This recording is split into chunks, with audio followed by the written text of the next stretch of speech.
ఈనాటి కార్యక్రమానికి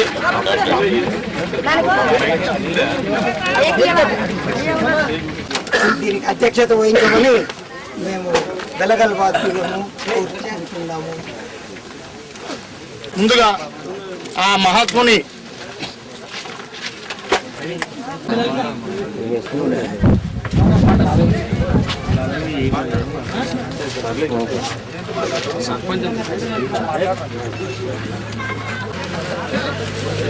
శ్రీ బెలగల్ మండలాధ్యక్షుడు బిఎస్ తిమ్మప్ప గారిని సభనుద్దేశించి 2 నిమిషాలు మాట్లాడవలసిందిగా శ్రీ బెలగల్ గ్రామ పంచాయతీ సర్పంచ్ గారికి ఇష్టం కోసం ప్రాణాలు అర్పించినటువంటి విగ్రహం ఏ ఉన్నత పాఠశాలలోనే లేదు అని మాకి జిల్లా విద్యాధికారి కూడా చెప్పినారు. ఆయన కొంచెం అబ్జెక్షన్ చేసినా మేము మా పట్టుదలతో నిమిషాలు వారి సందేశాన్ని ఇవ్వాల్సిందిగా వెంకటేశ్ ఇక్కడ వచ్చిన పెద్దలు అందరూ లక్ష్మీకాంత్ రెడ్డి ఎస్ఐకి అందరికీ పెద్దలకి చిన్నలకి నా ధన్యవాదాలు. వారు కూడా 2 నిమిషాలు సభను ఉద్దేశించి వారి సందేశాన్ని ఇవ్వాల్సిందిగా పెద్దలు పూజ్యులు మన ఆర్య వైద్య సంఘులు మన మండలం నాకు ఆయన పేరు తెలియదు బాబు మా మిత్రుడు జయంత్ వెంకటేశ్వర్లకు అందరికీ నేను లక్ష్మీకాంత్ రెడ్డి. ఈరోజు టీజీ వెంకటేష్ గారు బెలగల్ గ్రామానికి వచ్చినారంటే మాకెంతో శుభదినం. ఎందుకంటే కొన్ని వచ్చి బెలగల్ను సందర్శించి పోయేవారు. ఈ పొద్దు ఆయన వచ్చినారు. మాకు ఈ పొద్దు బెలగల్కి ఎంతో సంతోషం. అదే కాకుండా ఈ పొద్దు ఆర్యవైశ్య బెలగల్ మండలం వాళ్ళు మండల రెవెన్యూ ఆఫీస్ దగ్గర గాంధీ విగ్రహం ఏర్పాటు చేశారు. వారికి కూడా నా ధన్యవాదాలు తెలుపుతున్నాను. అలాగే ఆ కోరిక వెంకటేష్ గారు తీరుస్తారని మీటింగ్ అయిన తర్వాత వాళ్ళు మీతో సంప్రదిస్తారు. అది ఒక్కటి మా కోరిక తీరుస్తారని నేను శుభముఖంగా తెలుపుతున్నాను. మీ అందరికీ నా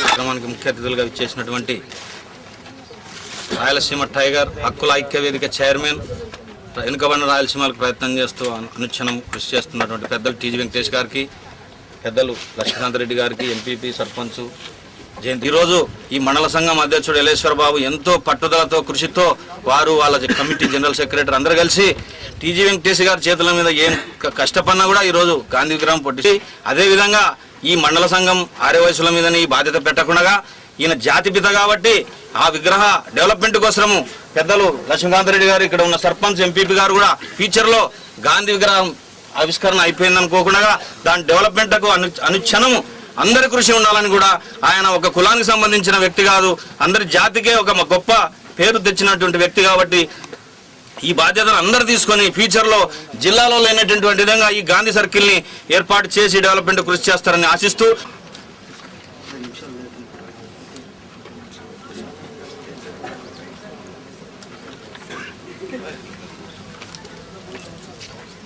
కర్నూలు కార్పొరేటర్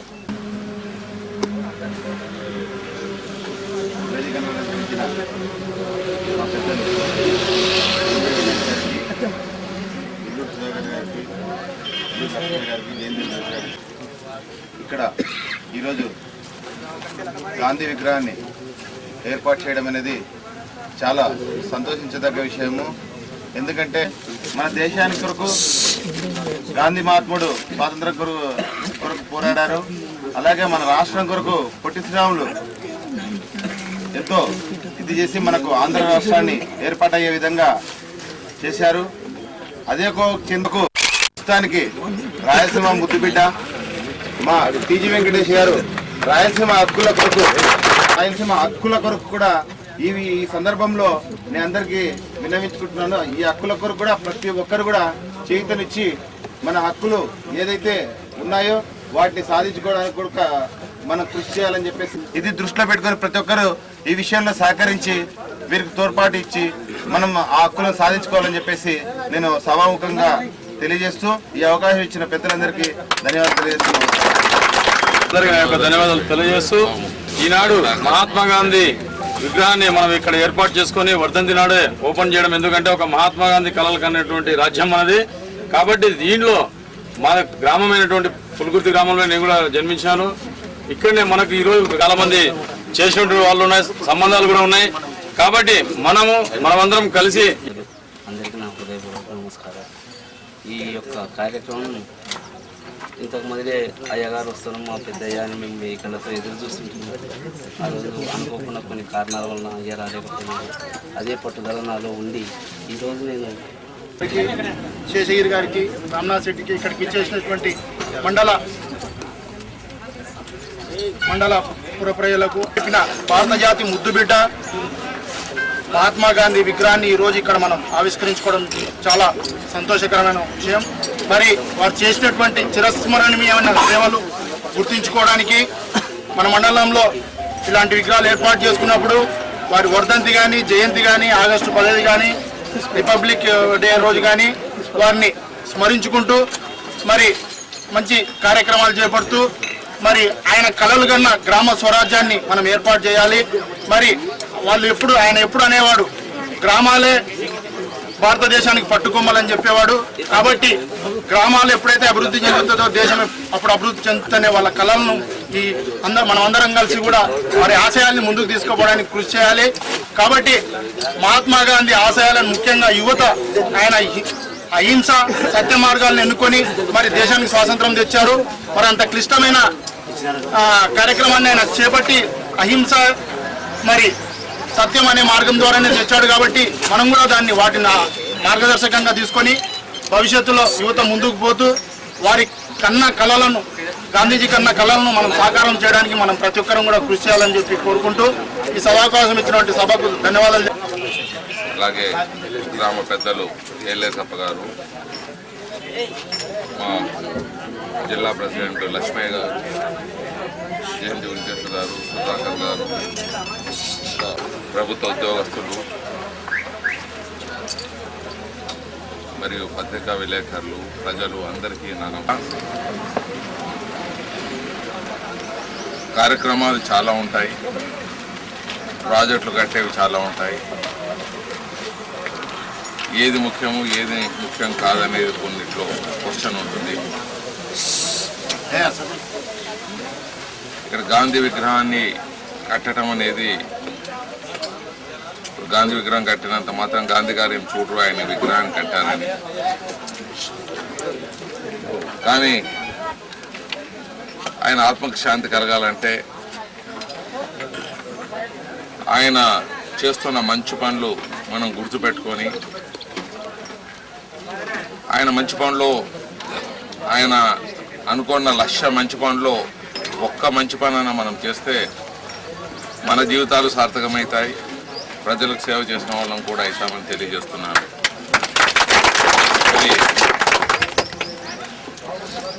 ఈ ప్రాంతమంతా చుట్టుపక్కలంతా ఆవేశపరులు, క్షణకాలం ఆవేశంలో మనం ఏమో చేసుకుంటాం. మరి గాంధీ మహాత్ముడిని ఇక్కడ ఎందుకు పెడుతున్నామంటే శాంతిని కోరేదానికే పెడుతున్నాము. మరి గాంధీ మహాత్ముడిని విగ్రహం పెట్టినాక కూడా మనకి ఇక్కడ ఆవేశాలకు లోను కాకుండా శాంతియుతంగా అందరూ చక్కగా జీవించే విధానంలో మనం ముందుకు వెళ్ళాలి. లేకపోతే ఆ విగ్రహ ప్రతిష్టకు సార్థకం అనేది ఉండదని తెలియజేస్తున్నాను. కానీ కొన్ని కారణాల వల్ల నేను పోస్ట్పోన్ చేస్తూ వచ్చాను. ఎందుకంటే మన ప్రాంతాల్లో అన్ని దగ్గర హద్దులు ఉంటాయి. ఈ నాయకుడు ఏమనుకుంటారో ఆ నాయకుడు ఏమనుకుంటారో అని ఆ హద్దుల కోసం వెనక ముందు ఆలోచిస్తూ నన్ను ఎందుకు ఇక్కడ పిలిపిస్తారా అని చెప్తూ వచ్చాను. ముందుకు పడుతూ లేదు మేము డొనేషన్ ఇచ్చినాము, కమ్యూనిటీ వాళ్ళు ఇచ్చాము, మీరు రావాలా అని తెలియజేశారు. కమ్యూనిటీ గురించి మాట్లాడాలంటే మా వాళ్ళు ఆరవయసులు మంచివాళ్ళం, కానీ మిగతా వాళ్ళు మంచివాళ్ళని కాదు నేను చెప్పడం. కమ్యూనిటీలో మౌర్య సామ్రాజ్యం అంటే గుప్తుల యుగం నుంచి ఒక చక్కటి పరిపాలన చేస్తున్నారని గుప్తులు చేశారు.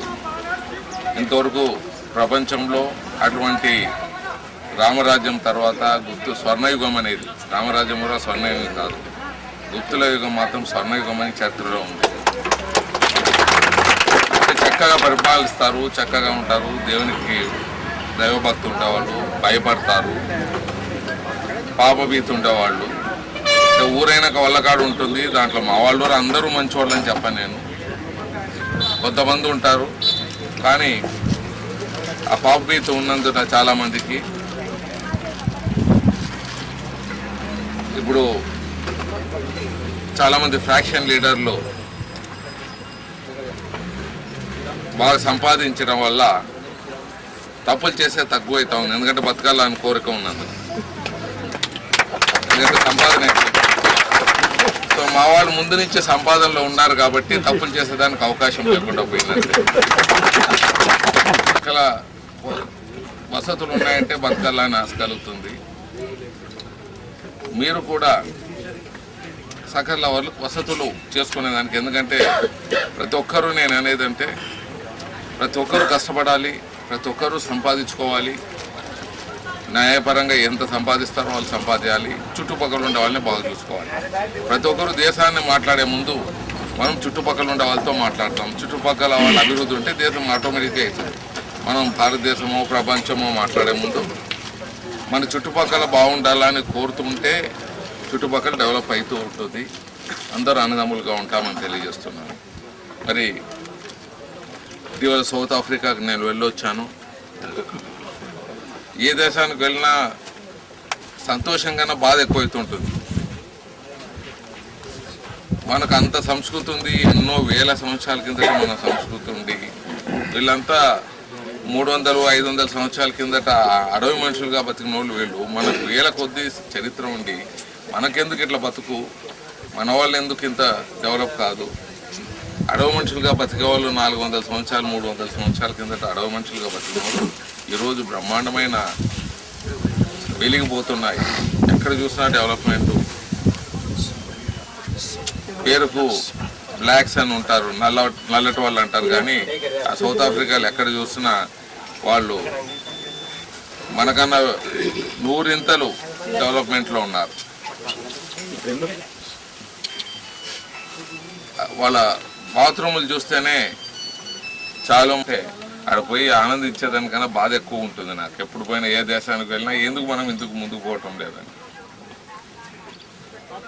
మరి మనం ముందుకు పోవాలంటే ప్రతి ఒక్కరు నేను చెప్పేది మంచి అలవాట్లు నేర్చుకోవాలి. మంచి అలవాట్లు ఎప్పుడు అలవాట్లు మంచి ఉంటాయో మన పిల్లలు కూడా మమ్మల్ని చూసి నేర్చుకునే దానికి అవకాశాలు ఉంటాయి. మన అలవాట్లను బట్టి ఉంటుంది. సిగరెట్లు తాగుతారు చాలామంది, తాగుడుకు అలవాటు పడతారు. ఆ తాగుడు మంచిదన్నా తాగొచ్చు, ఆ తాగుడురా కల్తీ తాగుతాం మనం. ఎట్లా ఆరోగ్యాలు బాగుంటాయి. మరి సిగరెట్లు తాగుతాం, దానికి ఏదో హద్దు గిద్దు లేకుండా తాగుతారు. ఎట్లా ఆరోగ్యాలు బాగుంటాయి? ఇవంతా మన పిల్లవాళ్ళు చూస్తుంటారు. తండ్రులు చేసేది పిల్లలు కూడా అదే వస్తుంటుంది. సో ప్రతి ఒక్కరూ మనం నేర్చుకోవాల్సింది, తెలుసుకోవాల్సింది, మనం కష్టపడాలి, సంపాదించాలి. సంపాదించి మళ్ళీ మన వాళ్ళని చదివించుకోవాలి. ఎవరి పిల్లల్ని వాళ్ళు చదివించుకుంటే దేశం ఆటోమేటిక్గా బాగుపడుతుంది. కష్టపడాలి, సంపాదించుకోవాలి, పిల్లల్ని చదివేయాలి, లేకపోతే పెళ్ళిళ్ళు చేసుకోరాదు. పెళ్ళిళ్ళు చేసుకున్నాక మరి వాళ్ళని అట్లా రోడ్డు మీద ఇడిచిపెట్టేస్తే దానికన్నా అన్యాయం ఏమీ ఉండదు. దేవుని ఎంత మొక్కున్నా దేవుడు ఏం చేయలేడు. ముందు మనం సరిగా ఉండి పొరపాట్లు ఏమైనా జరిగితే అప్పుడు దేవుని మొక్కోవాలి. కానీ మనం సరిగా లేకుండా దేవుని మొక్కుంటే దానికి ఆ దేవుడు చేయలేడని తెలియజేస్తున్నాను. అందరికీ నేను చెప్పేదేమంటే మన అలవాట్లు మంచిగా నేర్చుకుంటాం, మనం ఇది చేస్తాం, మనం ముందుకు వెళ్తాం. కొన్ని కారణాల వల్ల నీళ్లు మన ముందే పోతున్నా మనం ప్రాజెక్టులు కట్టుకోకుండా రాజధాని మనకు వచ్చిన రాజధానిని వదులుకొని వేరే ప్రాంతాలంతా డెవలప్ అయ్యి ఇప్పుడు మళ్ళీ చీప్ ఫోన్ కొట్టి పంపుతామంటున్నారు. ఏదో పెద్దలు బ్రాడ్ మైండ్ ఉన్నందున పెద్దలు ఏదో మంచి ఉద్దేశంతో సదుద్దేశంతో అందరు కలిసి ఉండాలని చేసిన గొప్పతనానికి ఈరోజు మమ్మల్ని చీపు కొడుతున్నారు. అయినా ఇప్పుడు మనం చెప్పేది ఏమంటే మన హక్కులు మనం పెట్టుకుంటాం, మన ఫైట్ మనం చేస్తాం. మన కోసం మనకు గోదావరి లేదు, కృష్ణా ఒకటే ఉన్నది, తుంగభద్ర ఉన్నది. ఈ నీళ్లు కూడా మనం ఇచ్చేస్తే మరి మనకు తాగేదానికి కూడా నీళ్ళు ఉండవని తెలియజేస్తుంది. నీళ్ళు అనేది చాలా ముఖ్యం. నీళ్ళను మనం పెట్టుకోవాల్సిందే, మన హక్కు మనం పెట్టుకోవాల్సిందే. తాగడానికి హద్దు గిద్దు అనేది ఒక రీతి ఉంటుంది. సముద్రంలో కలిసిపోయినా ఎవరు బాధపడరు. మన కోసం తాగేదానికో పంటలకో నీళ్లు తెచ్చుకుంటామంటే ఎక్కడ లేని గలాట చేస్తున్నారు, ఎక్కడ లేని విపరీతమైన అలజడులు చేస్తున్నారు. సో మీకంతా చెప్పేది ఏమంటే మన హక్కుల కోసం ఇది ఒక పార్టీ కాదు, ఒక ఇది కాదు. మన ప్రాంత హక్కుల కోసం మనం బాగుంటే చుట్టుపక్కల బాగుంటాయి. మనం త్యాగం దీనికి లిమిట్ అనేది ఉండాలి. ముందు మనం బాగుండాలి, మమ్మల్ని బాగుండేదానికి వాళ్ళు ఒప్పుకుంటే అందరూ కలిసి ముందుకు పోతాం. లేదు సముద్రంలో కలిసిపోయినా పర్వాలేదు,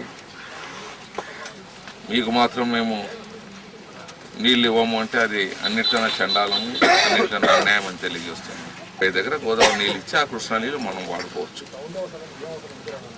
కొంతమంది ట్రైబల్స్ దెబ్బతింటారు, ట్రైబల్స్ వాళ్ళు దెబ్బతింటారు అని. ఆ ట్రైబల్స్ భూములు లేవు. ఆ ట్రైబల్స్ భూములు ఎవరో దున్నుకుంటుంటే ఇంతవరకు ఎవడు మాట్లాడలేదు.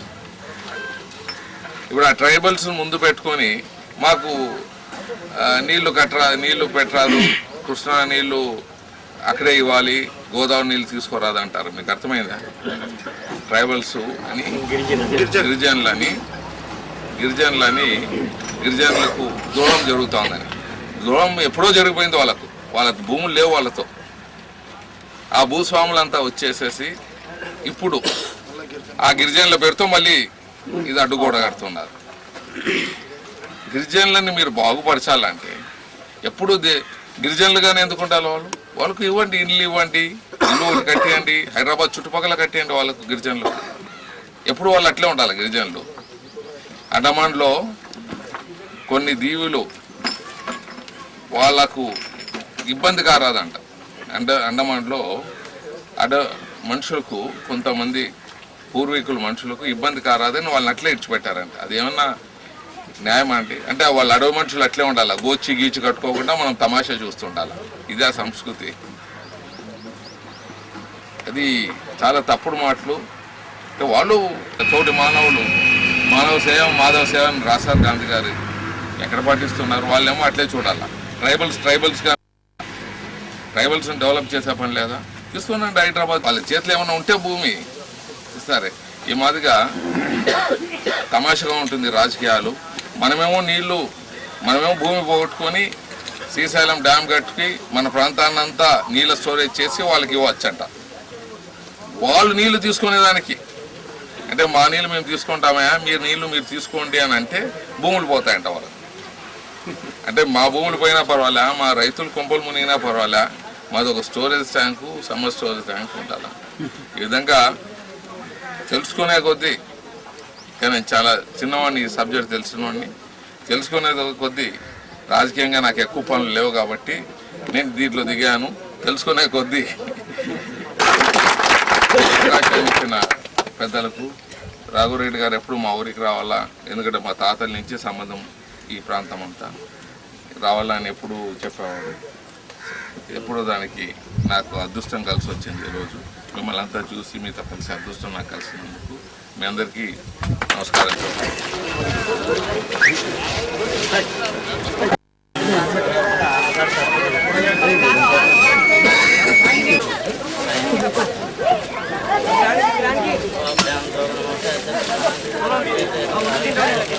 వెంకటేష్ గారికి, మహాత్మా గాంధీకి, జాతిపిత మహాత్మా గాంధీకి, అమరజీ పొట్టి శ్రీరాములకి.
గారికి, రఘునాథ్ శెట్టి గారికి, ఎందరో సంబంధించినటువంటి బెలగలకు సంబంధించినటువంటి ఆవిష్కరణ చేయడానికి చేసినటువంటి రాయలసీమ ముఖ్యమంత్రి వెంకటేష్ గారికి స్వాగతం.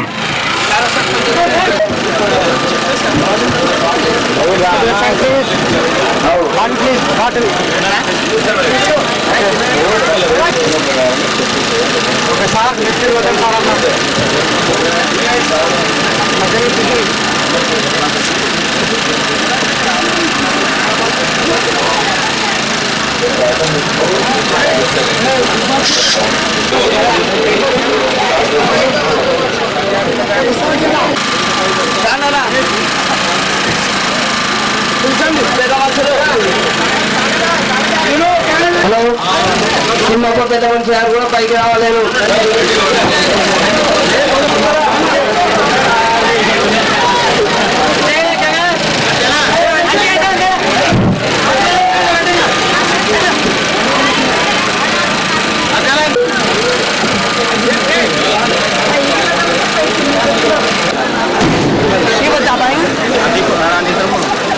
Ini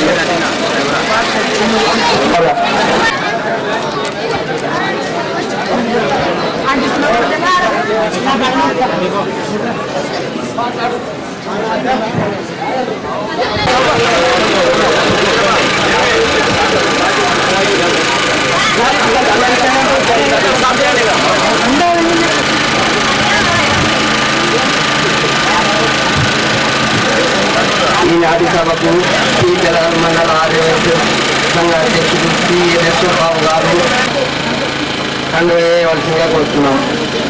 హలో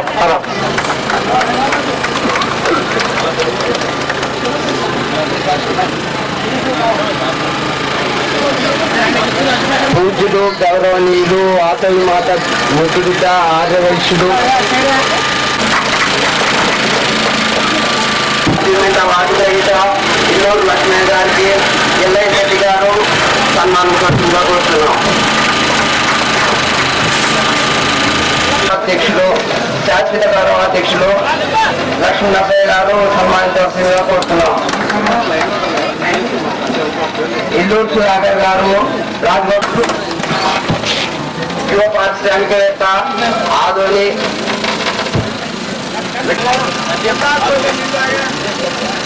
గుండా గోపాల్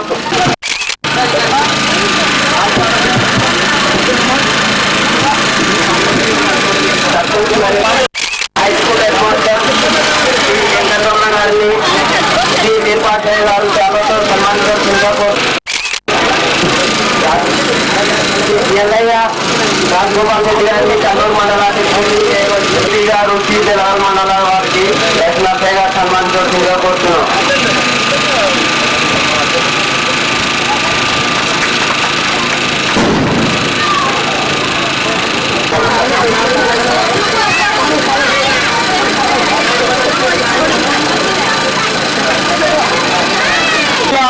యువజన సంఘాల సమాఖ్య గౌరవాధ్యక్షులు పోలకల్ గ్రామ సర్పంచ్ గారికి వేదికపైన పోలకల్ గ్రామ పెద్దలు వారికి ఇక్కడికి ఇచ్చేసినటువంటి పోలకల్ గ్రామ పుర ప్రజలకు మరి బెలగల్ మండల సంఘం వారు ఒక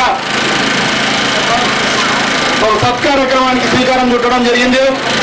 ఈ బెలగల్లో మహాత్మా గాంధీ విగ్రహం మనందరికీ కూడా ఎంతో ఆనందదాయకం. పెద్దలు టీజీ వెంకటేష్ గారు ఎంత బిజీగా ఉంటారో మీకు అందరికీ తెలుసు. అయినప్పటికీ కూడా మండల అధ్యక్షులు ఏలేశ్వర బాబు వారి టీం కాదు ఖచ్చితంగా మీ చేతుల మీదుగా జరగాలని పట్టుబట్టడంతో వారు ఈరోజు అన్ని పనులున్నా కూడా వారు వదిలిపెట్టుకొని మరి పోల్కల్ గ్రామ ప్రజల మీద ఉన్న అభిమానంతో వారు ఇక్కడికి రావడం జరిగింది. కోసం ఎన్నో చిరస్మరణీయమైన సేవలు చేశారు. వారి త్యాగాలు వెలకట్టలేనివి. వారు ఏనాడు కూడా దేశప్రాయంగా భావించి ఈ దేశం కోసం ఈ రాష్ట్రం కోసం సేవలు అందించారు. అలాగే అమరజీవి పొట్టి శ్రీరాములు గారు 58 రోజులు కనీసం తన ఉమ్మిని కూడా ఆయన మింగకుండా మరి ఈ రాష్ట్ర వాళ్ళ ఆధిపత్యం ఎక్కువగా ఉండేది. మరి అలాంటి సమయంలో ఆయన 58 రోజులు వారి మార్గదర్శకమైన సూత్రాలను మనం పాటించాలి. వారు చేస్తున్న వారు ఆర్యవైశ్యుల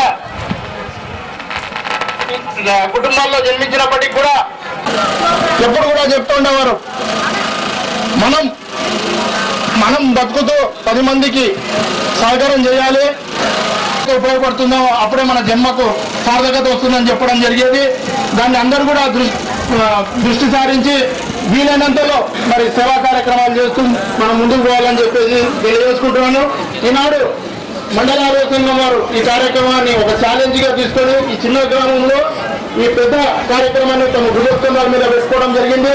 మరి సాయాన్ని పూర్తిగా అందజేస్తామని చెప్పేసి తెలియజేసుకుంటూ ఇక్కడికి వచ్చేసిన బాగా తెలుసుకుంటున్నాను. నా గ్రామ దగ్గరందరికీ మళ్ళీ వచ్చినటువంటి పెద్ద మనుషులు అందరికీ కూడా నా హృదయపూర్వక ధన్యవాదాలు. గర్వంగా చాలా బాగా ఉంది. ఇప్పుడు మన పొట్టి శ్రీరాములు గాలి మాత్రం అనుకుంటున్నారు. మీ యొక్క హృదయపూర్వక పెద్ద మనుషులు మాకు అది నా కోటి నమస్కారాలు తెలియజేస్తున్నాను. ఈ కార్యక్రమానికి ఇవ్వడం జరిగింది. లేదు కనకా పరమేశ్వరి గుడి దేశ నాయకులు రాష్ట్రానికి త్యాగం చేసిన వాళ్ళు వాళ్ళ విగ్రహాల ప్రతిష్ట రావాలని పోలకల్లు సింగరయ్య అని అంతా ఇక్కడ పోలకల్లు అంతా మా కులాలకు అతీతంగా సేవ చేసే దాంట్లో ప్రతి ఒక్క కులము ముందుకొస్తే తప్పు లేదనే భావంతో ఈ కార్యక్రమాలు నిర్వహిస్తున్నాం.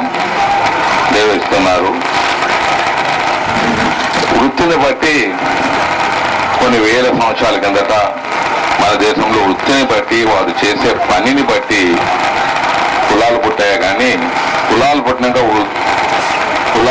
వృత్తి పుట్టలేదు. మనం చేసే పనులను బట్టి ఆ వృత్తి పుట్టింది. మనం చేసే వృత్తిని బట్టి కులాలు పుట్టాయి. దాంట్లో ఈ కులం ఎక్కువ ఆ కులం ఎక్కువ అని ఏం అక్కర్లేదు. మన దురదృష్టం ఏమంటే వెనకబడిన వాళ్ళు అని ఒక తరగతి ఒక గ్రేడ్ ఇచ్చేసి మిగతా వాళ్ళకి ఒక గ్రేడ్ ఇచ్చింటే బాగుంటుండే. అన్నిట్లో కులాల గురించి రాయాలి. కులాల గురించి రాసేది అక్కడే మొదలవుతుంది విభజనలు. బతికిపోతున్నాం. మీకు ఇంకా తెలుసో లేదో కొన్ని వందల సంవత్సరాల కిందట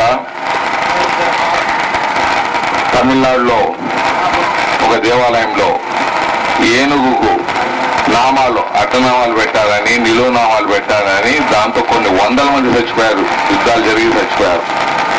ఇది హిస్టరీ, ఇది జరిగిన సత్యం. అంటే మనకు మన సంస్కృతి ఉన్నప్పుడు, ఇంతకుముందే మీటింగ్లో చెప్పాను, మన సంస్కృతి డెవలప్ అయినప్పుడు మిగతా దేశాలంతా అడవ మనుషులుగా బతికారు. మనం మాత్రం వెలిగిపోతా ఉంటుంది. వైద్యురాలంతా కుప్పలు పోసుకొని అమ్మేవాళ్ళని పేరు ప్రసిద్ధి చరిత్ర చెప్తుంది. కానీ ఆ వైద్యురాలు ఆభరణాలు ఏదో పెద్ద సిటీస్లో లేకపోతే పెద్ద టౌన్లో ఒక రూముల్లో పెట్టి చూసేది తప్ప ప్రతి ఇంటిలోనూ ప్రతి వీధిలోనూ ఇప్పుడు చూసే భాగ్యం లేదు. ఊరిపోతే వాళ్ళు వేల కోట్లలో ఉన్నారు. అంటే ఇక్కడి నుంచి విదేశాలు కూలిపోయి మన వాళ్ళు వందలు వేల కోట్లలో ఉన్నారు. మనం మాత్రం ఇలాగే ఉన్నాం. మన దేశంలో పేరు చెప్ప కొంతమంది తప్ప ధనవంతులు కాలేకపోతున్నారు. కొన్ని అలవాట్లు కూడా మార్చుకోవాలి. వాళ్ళంటే ఏమంటే అలాగే ఉండాలా అని చెప్తుంటారు. ప్రపంచ కార్మికులంతా ఐకమత్యంగా ఉండాలి, ప్రపంచ కార్మికులంతా కార్మికులుగా ఉండాలని. కార్మికులే ప్రపంచమంతా కార్మికులే ఉండాలి అంటే ఎప్పుడు ముందుకు పోయే పని లేదు. నాయకులు మాత్రం ముందుకు పోతుంటారు అన్నమాట. కార్మిక నాయకులు మాత్రం ఒక్కొక్క కారులో కార్మికులు అట్లే వర్దిల్లుతుండాలి కానీ వాళ్ళు ముందుకు పోయేదానికి లేదు. అలాగే ఉండిపోవాలి. అది ఇదే. ఇదంతా ఏమైతే ఉందంటే మొట్టమొదటిగా నేనేమంటే అనేది ఎందుకు చెప్తున్నా అంటే కుటుంబంగా ఉన్నప్పుడు నేను పేపర్ మిల్ చూసుకునేవాడిని. కుటుంబం విడిపోయినప్పుడు నా పేపర్ మిల్లు 86లో విడిపోయినాము. అంతవరకు నాకు ఆ పేపర్ మిల్ నా అధీనంలో ఉండేది. 85 వరకు. 86లో నేను ఇంకో కొత్త ఫ్యాక్టరీలు విడిపోవటం, మా అన్నగారికి పోవటం, నేను సపరేట్ కావటం, వేరే పెట్టుకోవటం. అంతవరకు పోలుగల వాళ్ళతో నాకు చాలా సంబంధం. చాలా మంది పనిచేసేవాళ్ళు పేపర్ మిల్లో. నేను ఎందుకు చెప్తున్నట్టే ఇవంతా చెడు అలవాట్లు మానుకుంటే మనం ఎవరి కింద ఎవరు మోచే కింద బతికే పని లేదు. దుడ్లు ఇచ్చేసేసి పిలుచుకోపోయే మళ్ళీ వాళ్ళకు తిండి గిండి పెట్టి బట్టలు పెట్టే పరిస్థితులు వచ్చినాయి. దేశంలో ఎప్పుడు ఇంత నేను అభివృద్ధి చూడలే. గత 30 సంవత్సరాల్లో ఇప్పుడు చూస్తున్న అభివృద్ధి ఎక్కడా ఇంతవరకు నేను 30 సంవత్సరాల వ్యాపారంలో వచ్చి ఇంత అభివృద్ధి ఎప్పుడు చూడలేదు. ఇప్పుడు చూసాక సిమెంట్ ఫ్యాక్టరీలు బాగా నడుస్తున్నాయి. పేపర్ నడుస్తుంది. కెమికల్స్ నడుస్తున్నాయి. షుగర్ నడుస్తుంది.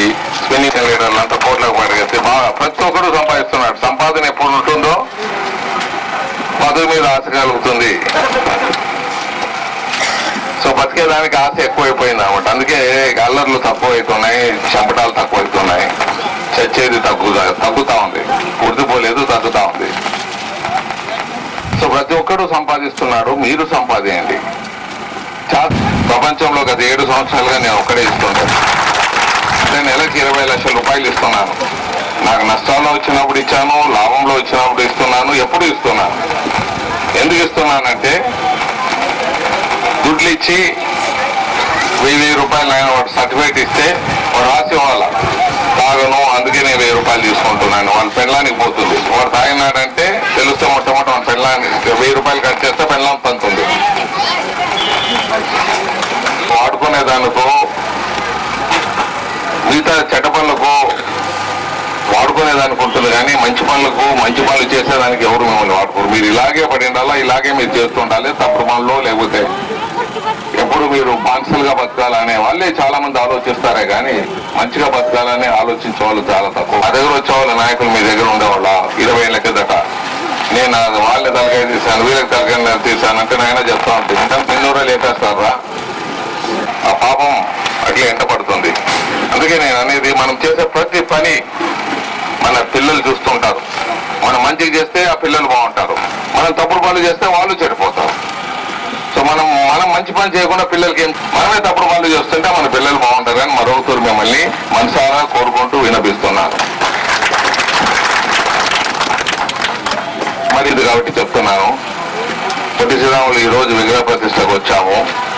పొట్టి శ్రీరాములు అనేవారు ఎందుకు మనం అంతా ఆయన్ని తలుచుకుంటున్నాం, తెలుగు మాట్లాడే వాళ్ళంతా ఒకటిగా ఉండాలని పొట్టి శ్రీరాములు ప్రాణాలు అర్పించి ఒకటి చేశాడు. పొట్టి శ్రీరాములు తెలుగు మాట్లాడే వాళ్ళంతా ఒకటిగా ఉండాలని ఆయన ప్రాణాలు అర్పిస్తే రాయలసీమ ప్రాంతం వాళ్ళు రక్తం దారపోసి నీళ్లను తెలంగాణకు కోస్టల్ వాళ్ళకి ఇచ్చారు. రక్తం దారపోసి అభివృద్ధిని రాజధాని కర్నూలు నుంచి మార్చేదానికి ఒప్పుకున్నారు. అందరూ మాట్లాడాలని. ఈ రోజు కడుపు నిండిపోయింది వాళ్ళకు, బాగా కడుపు నిండిపోయి మేము వేరే అవుతామంటారు. అంటే దోచుకోవటం జరిగింది. అభివృద్ధిని అంతా దోచుకొని అక్కడ పనిచేసే వాళ్ళని వెళ్ళిపోవాలంటున్నారు. ఇది తప్పని చెప్తున్నాం. మా హక్కులు మాకు ఇవ్వండి. మేము ఎందుకు ఇచ్చాము, తెలుగు మాట్లాడే వాళ్ళంతా ఒకటే అని మా వాళ్ళు పెద్దలు మీకు ఇచ్చారు. ఈరోజు అదే మీ పోలకల్లు దూరంలో హైదరాబాద్ పక్కన ఇంతే దూరంలో ఉంటే కర్నూలు రాజధాని ఉంటే అదే దూరంలో ఉంటే ఇక్కడ ఒక్కొక్క కోటి రూపాయలు, ఒక ఎకరం ఉండేవాడంతా ₹1 ఆసామయ్యేవాడు. అవంతా మనం త్యాగం చేసినట్లే కదా, మన రైతులంతా త్యాగం చేసినట్లే కదా. సో మనమంతా త్యాగానికి ఏమో వచ్చేది ప్రతిఫలం, బాగా కడుపు నిండి రాజధాని అన్ని మేము తీసుకోపోతామంటారు. అంటే ఆ రోజు ఎందుకు త్యాగం చేసినట్లు, పొట్టి శ్రీరాములు ప్రాణాలు ఎందుకు అర్పించినట్లు, మన పెద్దలు ఎందుకు త్యాగం చేసినట్లు, దీనికోసమే పోరాటం. రాయలసీమ హక్కుల పోరాటం. హక్కుల పోరాటం ఏంటంటే ఆయన మా నీళ్లు మాకు ఇవ్వండి, మా అభివృద్ధిని దోచుకున్నది మాకు ఇవ్వండి, మీరు అభివృద్ధి చెందండి, మాది దోచుకోవద్దండి. సముద్రంలో నీళ్లు కలుస్తుంటే ఎవడు మాట్లాడు. నీళ్లు ఇక్కడ మనం కట్టుకొని నీళ్లు వాడుకుంటామంటే అందరూ గలాటే, ప్రతి ఒక్కరు గలాటే. సముద్రంలో కలుస్తుంటే ఎవడు మాట్లాడు. కర్ణాటకలో డ్యాములు కట్టేస్తుంటే ఎవడు మాట్లాడు. మహారాష్ట్రలో డ్యాములు కట్టేసి నీళ్లు నిలబెట్టేస్తుంటే ఎవడు మాట్లాడు. వాళ్ళ పేరు కోసం మన అభివృద్ధి కోసమే రాయలసీమ హక్కులను పెట్టాను. చాలా మంది అడిగారు రాయలసీమ హక్కులు నుంచి ఎందుకు దీంట్లో వెళ్ళారు అని. నేను ముందు నుంచి 2.5 సంవత్సరాల నుంచి చెప్పాను, నాకు పని లేదు రాజకీయంగా పని లేదు కాబట్టి ఏదో సేవ చేస్తామని ముందుకు వెళ్ళాను. దీంట్లో తప్పేం లేదు కదా, మీకు ఏమైనా బాధ రానాయన అని చెప్పాను. ఎందుకు వెళ్ళాము అంటే ఇదేం పార్టీ కాదు, ఏదో దీన్ని అధికారాన్ని చలాయించేదేం కాదు, మా ప్రాంత అభివృద్ధి కోసం పోరాటే దాంట్లో పోయినాను. ఎవరికైనా బాధ ఉంటే చెప్పండి మీకు అని చెప్తూ వచ్చాను. ఎందుకు పోయినా రాయలసీమ హక్కులు పని లేకనే పోయినాను. నాకు నిజంగా పని లేదు, రిస్ట్రిక్షన్స్ ఏమీ లేవు, ఎవరైనా చేయొచ్చు సేవ చేసేదాన్ని. ఒకవేళ మీకు పనులు ఉన్నా కొద్దిగా టయాన్ని వెచ్చించి సేవ చేయండి అని నేను ప్రతి ఒక్కరికి చెప్తూ, పొట్టి శ్రీరాములు ఈరోజు విగ్రహాన్ని ప్రతిష్ఠించారు. ఆయన ఆశయాలకు అనుగుణంగా తెలుగు మాట్లాడే వాళ్ళందరూ ఒకటిగా ఉండి తెలుగు కరెక్ట్గా ఇస్తారో సరిగా మాకు పంచండి, మాకు విడిపోవాలని ఎక్కడా లేదు. పెద్దలు ఒక తూరి పొరపాటు, మంచి హృదయంతో పొరపాటు జరిగింది, మరో పొరపాటు చేసామంటే మాకు భవిష్యత్తు ఉండదు. నీళ్లు లేకపోతే ఏముంటుందండి, ఒక రోజు బతకాలమా, 2 రోజులు బతకాలం, అంతకన్నా నీళ్ళు లేకపోతే. 58 రోజులు పొట్టి శ్రీరాములు బతికాడంటే నీళ్లు తాగి బతికాడు. 58 రోజులు చచ్చిపోయాడు. నీళ్లు సమస్య 30% తక్కువతో కట్టించేది మొదలుపెట్టాము. పూర్తి అయ్యే పరిస్థితుల్లో నీటి వచ్చింది. నీటి వచ్చినప్పుడు పక్కన జూరాల ప్రాజెక్టు తెలంగాణలో ఉంది, తాగేదానికి నీళ్ళు ఇవ్వండి అని ప్రభుత్వాన్ని అడిగితే తెలంగాణ వాళ్ళు ఏమని అనుకుంటారంట. ఇది ఈ బ్లాక్మెయిల్ రాజకీయాలతో మనం బతుకుతున్నాం. తాగేదానికి నీళ్ళంటే జూరాల ప్రాజెక్ట్ ఏమో నీళ్లు నిండా ఉంది, అది వాళ్ళకు సేద్యం చేసేదానికి ఇంకా పూర్తి కాలువలు కాలేదు, నీళ్లు ఉన్నాయి. మన కర్నూలు జిల్లాకి ఇచ్చే పంచలింగాల, అలంపూర్, తండపూడి మన విలేజ్లకి ఇచ్చేదానికి కర్నూలు చుట్టుపక్కల ఉండే విలేజెస్ ఇచ్చే కూడా జిల్లాలో హక్కు ఉందన్నమాట. అది కాలువ పూర్తి కాలేదు. ఆ నీళ్ళ బదులు తాగేకేమంటే తెలంగాణ లేదు మేము నీళ్ళు ఇచ్చినామనుకుంటారు అంటారు. ఈ విధంగా మన బతుకులు ఉన్నాయి. తాగేదాన్ని నీళ్ళు తీసుకోవాలంటే కూడా వాళ్ళ హక్కులు పోతాయి. వాళ్ళు ఇచ్చితే ఏమవుతుందో, రాజ్యం వాళ్ళు తాగేదాన్ని నీళ్లు తీసుకున్నా ఇంకా అట్లే తీసుకుంటారు అనే విధంగా అంతా దాని మెరుగులంతా ఆయన ఎట్లా కష్టపడతారో స్లాబ్ నిలబడిపోయింది. ఆ స్లాబ్ నేను వేస్తానని తెలియజేస్తూ, మీ ఊరుకు నాకు ఒక మనిషినే అన్ని చేయలేము, వీలైనంత వరకు నాకు చేతనైనంత వరకు ఉడతా భక్తిగా సేవలో పంచుకుంటానని తెలుగుతాము. అయ్యే పేరు మా కోరిక. చేసినటువంటి ప్రతి ఒక్కరికి కూడా మన ఆడవారి సంఘాల తరఫున మీకు ధన్యవాదాలు తెలియజేస్తున్నాం. అదేవిధంగా ఈ ప్రతి ప్రతి ఒక్కరు కూడా మీరు పేరున ధన్యవాదాలు తెలియజేస్తూ సెలవు తీసుకుంటున్నాము. అందరూ కూడా దేవుని చేసుకోవాల్సిందిగా కోరుతున్నాం.